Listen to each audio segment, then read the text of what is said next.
গজব তো নামায় নিয়ে আসছি বাংলাদেশে, আবার বলে আসতেছে, চিঠি দিতেছে, আবার আসতেছে উপর থেকে বৃষ্টি। যেই বৃষ্টি হয়েছে এই কয়দিন আমি দেশে ছিলাম না, আমার জন্ম, আমার বাইরা ওঠা ঢাকা শহরে।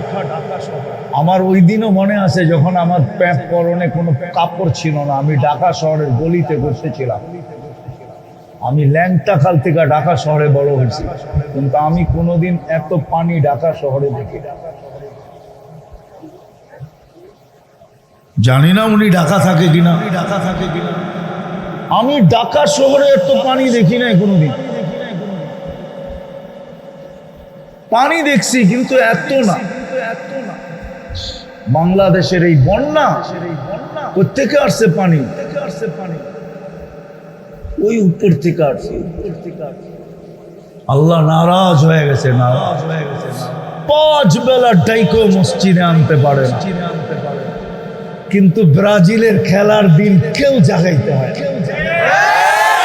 আর্জেন্টিনার খেলার জন্য কেউ জাগাইতে হয়। 2 ঘন্টা আগে উঠাবো এখন, অথচ আর্জেন্টিনা যুবক লেখানে আমার কথা, তুই আর্জেন্টিনার 10% মানুষ বাংলাদেশ চিনে না। চ্যালেঞ্জ, যদি কেউ আমার চ্যালেঞ্জ গ্রহণ করতে চায় গ্রহণ করতে পারে। আমাকে চিনাই তো না, আমি দুনিয়া ঘুরা বেড়াই, আমার কাজেই দুনিয়া ঘুরা।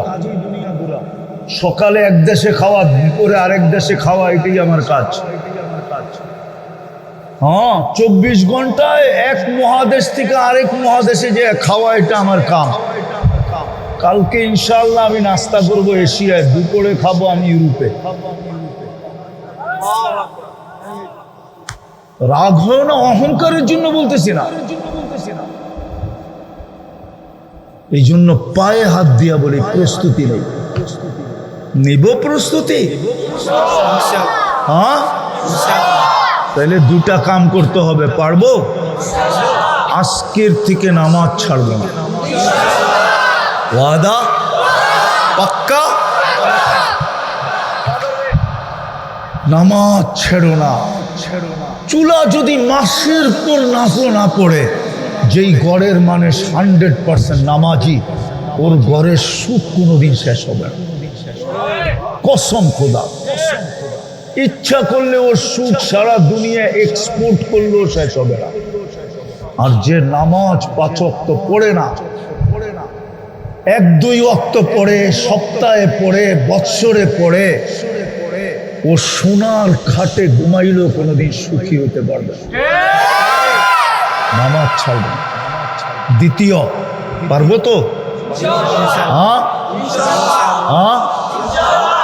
সারা দিনে 2-1 বার, 100 বার না, 200 বার না, 500 বার না, 1000 বার না, 2-1 বার একটু নির্জনতায় মনের থেকে একবার হইলো আল্লাহর কাছে মাপ চাও।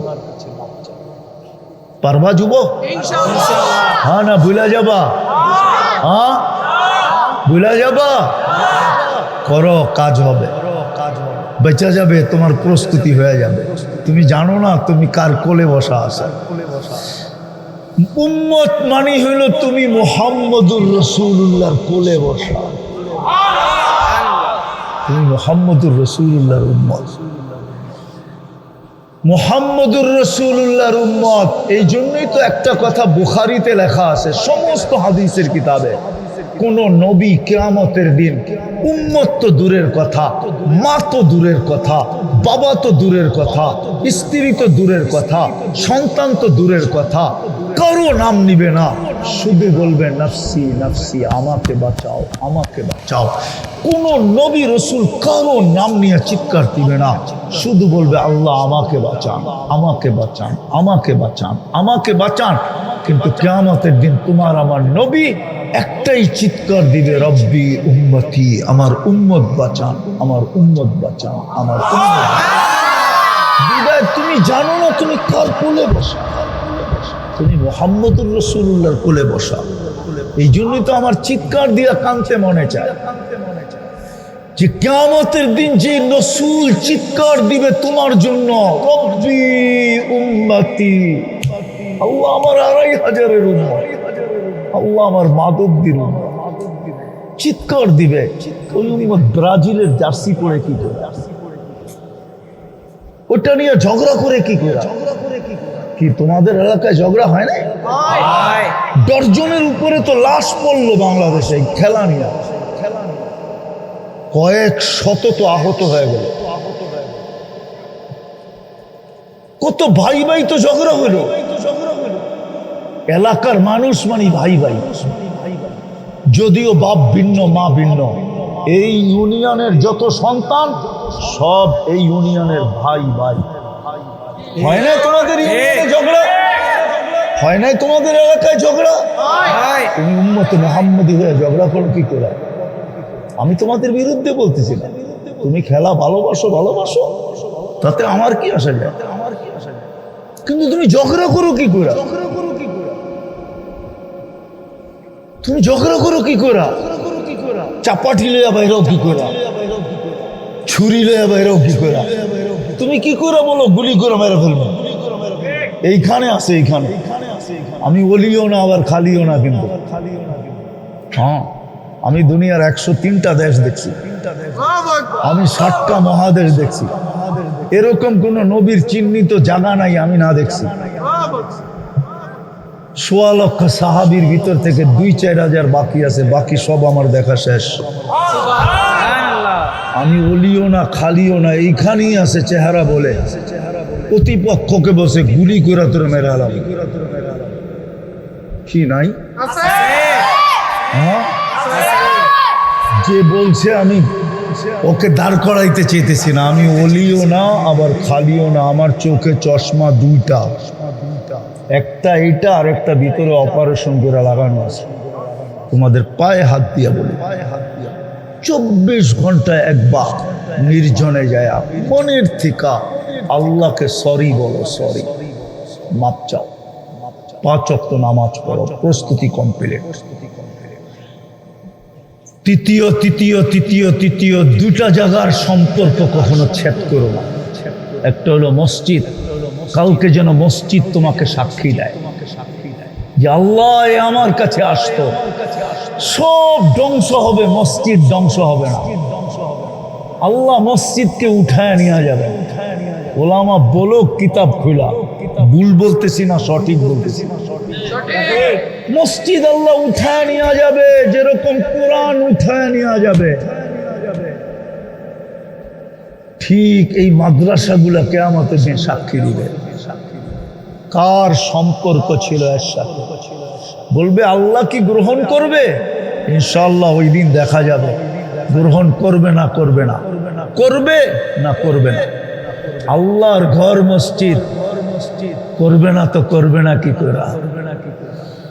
মাদ্রাসা মুহাম্মদুর রাসূলুল্লাহর ঘর, এটা সাক্ষী দিলে কবুল করবে না তো করবে না কি করে? জমিন যদি সাক্ষী দিতে পারে তাহলে মসজিদ কেন দিবে না? আপনারা তো শুনে আসছেন যে দিনের রাস্তায় বাহির হয়ে যে রাস্তা দিয়ে হাঁটে ওই রাস্তা কিয়ামতের দিন সাক্ষী দিবে। যদি রাস্তা সাক্ষী দিতে পারে তো মসজিদ কেন দিবে না? এই জন্য দুইটা সম্পর্ক জুড়ে।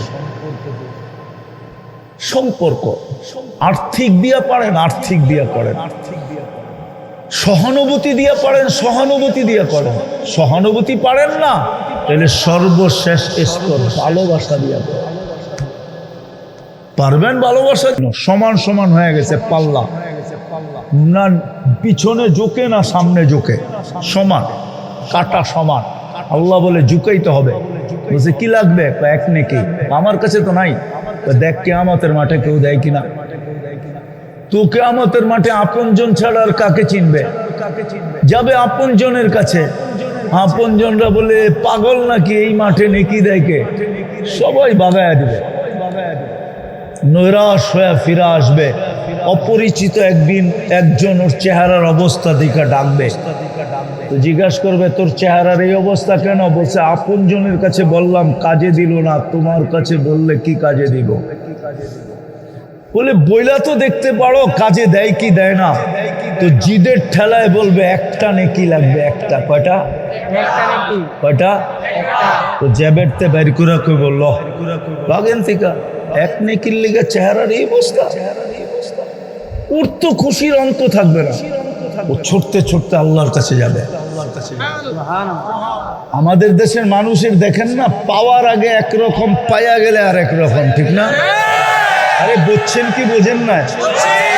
পাওয়ার আগে মনে করে আপনার চেয়ে আপন জন আর কেউ নাই, ঠিক না? আর পাইতে দেরি আর আপনারে বলতে দেরি করে না, ঠিক না? ভাবলয়া ফেলে, ঠিক না?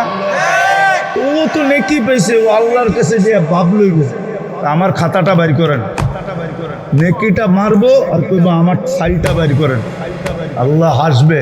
আল্লাহ তো জানেন, ঠিক না? তো এত রাক্ষীর লিগে এত তাড়াহুড়া কেন? আপনি না বলছেন নেকি নিয়ে আসতে, এই যে নেকি নিয়ে আইছি, তাড়াতাড়ি করেন, তাড়াতাড়ি করেন। তা আল্লাহ হাসবে আর বললে নেকি কে দিল? কিয়ামতের মাঠে কি আপনি একা আর কেউ নাই? আল্লাহ বলবে যে নেকি দিছে ওরে ডেকে নিয়ে, তো আসবে, এসে বলবে আল্লাহ ডাকে, কে ডাকে? ও বলবে নেকি দিছিলাম না, ভালাই তো ছিলাম, দূরে দাঁড়ায় ছিলাম, নেকিও দিলাম, বিপদেও পড়লাম, এখন তো আল্লাহর সামনে যেতে হবে। আসবে সামনে, আইসা বলবে, আল্লাহ জিজ্ঞেস করবে কেন নেকি দিলা? ও একটু ভাব লইব, আমার তো আসি একটা, কি কামে লাগবো? এই কিয়ামতের মাকে নেকিটা নষ্ট করে লাভ আছে? ওর কাজে লাগতে ছিল, লাগাই দিছি। আল্লাহ হাসবে আর বলবে আমার চেয়ে বড় দাতা হইতে চাস, ঠিক না? যাকে নেকি দিছে আল্লাহ বলবে ওকে, ও তো পাশ হয়ে গেছে, ঠিক না?